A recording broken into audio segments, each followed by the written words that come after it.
What if I told you that a single sound, just 3 letters, holds the power to unlock ancient wisdom, calm your mind, and connect you to the very fabric of the universe? For thousands of years, sages and mystics have chanted the sacred mantra, Om, not just as a spiritual practice, but as a science, an ancient technology designed to elevate your consciousness. But how does it work? Why does this sound resonate so deeply within us? And is there more to it than just meditation? In this video, we'll dive into the fascinating science behind the Om mantra, explore its profound benefits, and reveal how you can harness its transformative power in your daily life. Stay with me, because by the end of this journey, you won't just understand Om, you'll feel it in your very soul. The sacred sound of Om, also known as the Amen, is a vibratory essence of creation and is known to all religions. Saints, sages, and mystics have experienced this sound throughout history, and it has played a central role in their spiritual practices. The Quran's words, "Be and all became," allude to this cosmic vibration. The masters attributed their revelations to this sound, leading to the discovery of Hazrat Inayat Khan's The Music of Life, which represents God's consciousness in the universe. According to Paramahansa Yogananda, Om is a scientific method of comprehending and merging with the divine cosmic energy in the universe. By actually hearing this cosmic vibration, one can establish a conscious contact with God or Christ's consciousness. Therefore, in order to contact God scientifically, one must first reach him through Om. While prayer and meditation are beneficial and should be practiced, Paramahansa Yogananda says, "I want to get this matter completely settled into your consciousness." It is important to remember that the goal of meditation is to receive the Holy Ghost. Without knowledge of the Om vibration, one cannot achieve this. Mantra offers the condensed form of language required to embody the ultimate truth beyond our physical reality. It can be considered the highest form of philosophy.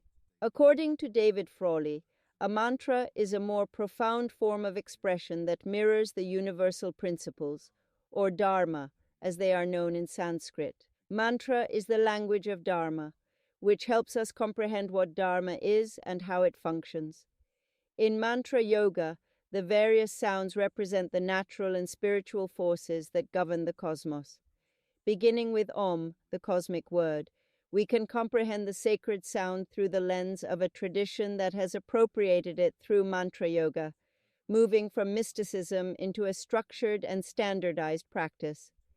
Regardless of your background or personal tradition, mantra yoga offers insights that can be extremely valuable in helping you to completely and creatively manifest your destiny by realizing the power of words. It studies the qualities inherent in sound itself, which is how words and meanings are formed. It also demonstrates how sounds affect the nervous system, mind, and heart, and how we can modify them to improve our lives, says Frawley.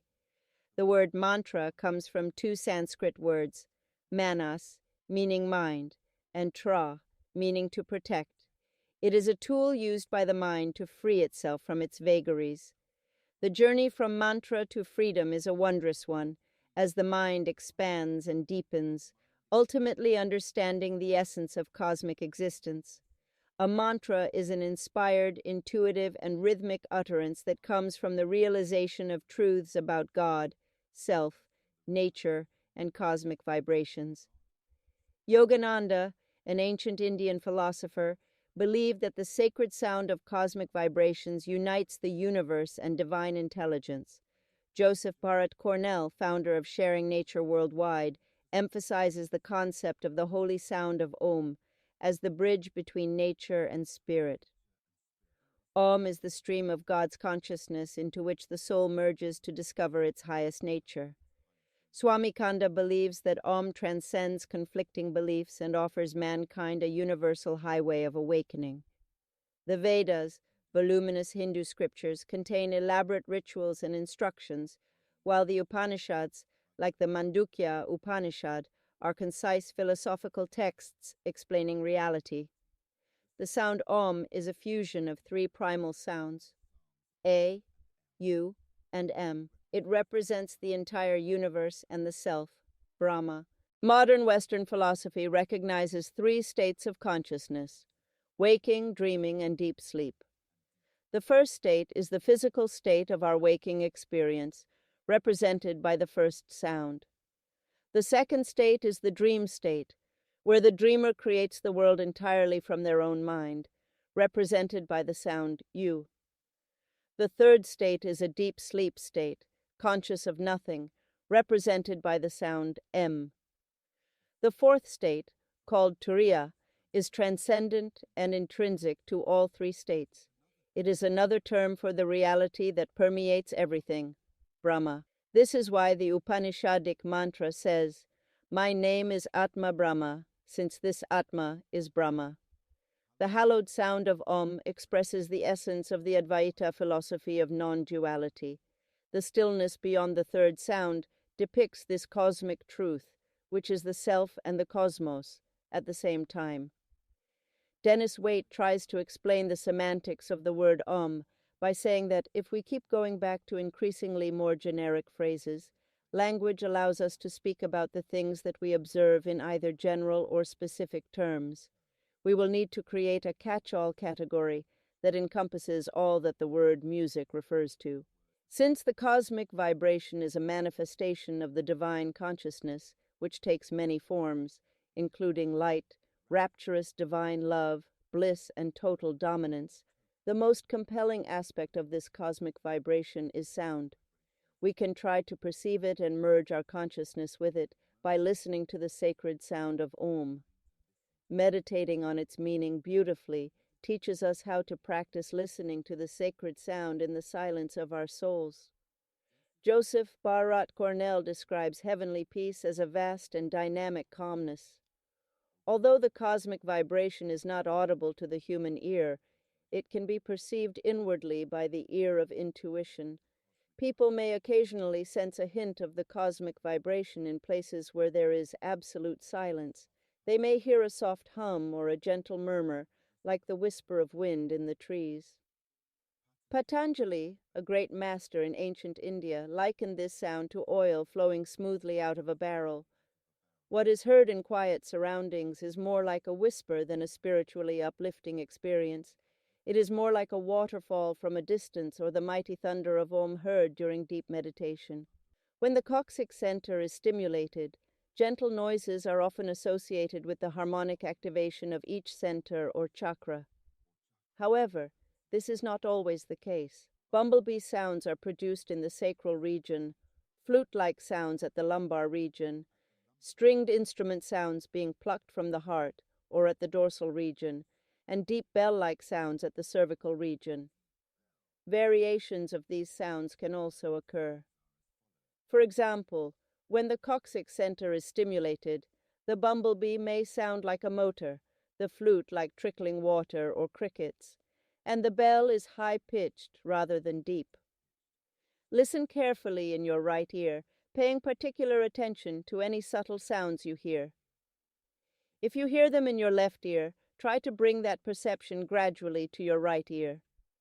You may not initially hear them clearly, but focusing on any internal sound will help you gradually attune your consciousness to the subtle vibration of the cosmos. Closing the outer corners of the ears with the thumbs, with elbows gently resting on a cross piece of wood, is a mental chant performed at the intersection of the eyebrows. As the mind focuses on the noises coming from the right ear, it is best to focus on just one sound at a time. Doing so will help you tune in to progressively softer tones until you hear the cosmic vibration.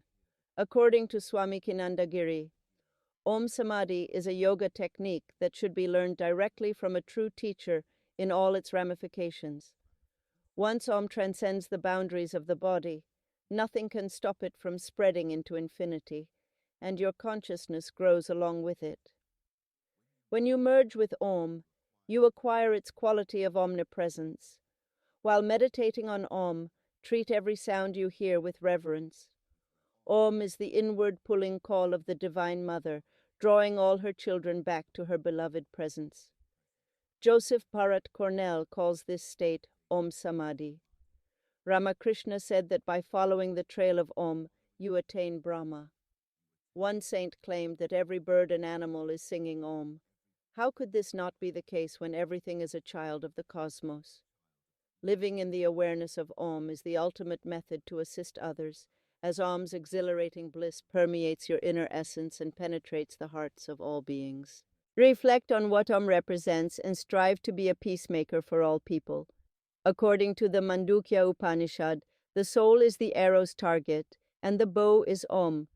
The cosmic spirit, or Brahma Om, is the primary mantra of the Atma, or higher self, and as such, it attunes us to our actual nature and higher reality. Om is the omnipotent power that guides every soul towards God. Om is the voice of Ishwara, the cosmic Lord, the universe's creator, preserver, and destroyer.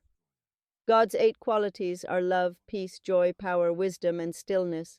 Om is not a word, but rather a cosmic vibration from which light and sound originate. Chanting the holy sound of Om, according to Swami Vivekananda, has great power because it connects us to the cosmic energy of the universal soul, whose essence is love. As Joseph Parat Cornell puts it beautifully, when you commune with Om, you enter into and flow with the stream of God's love that is foreign to you and all of creation. Om is the outpouring of God's love.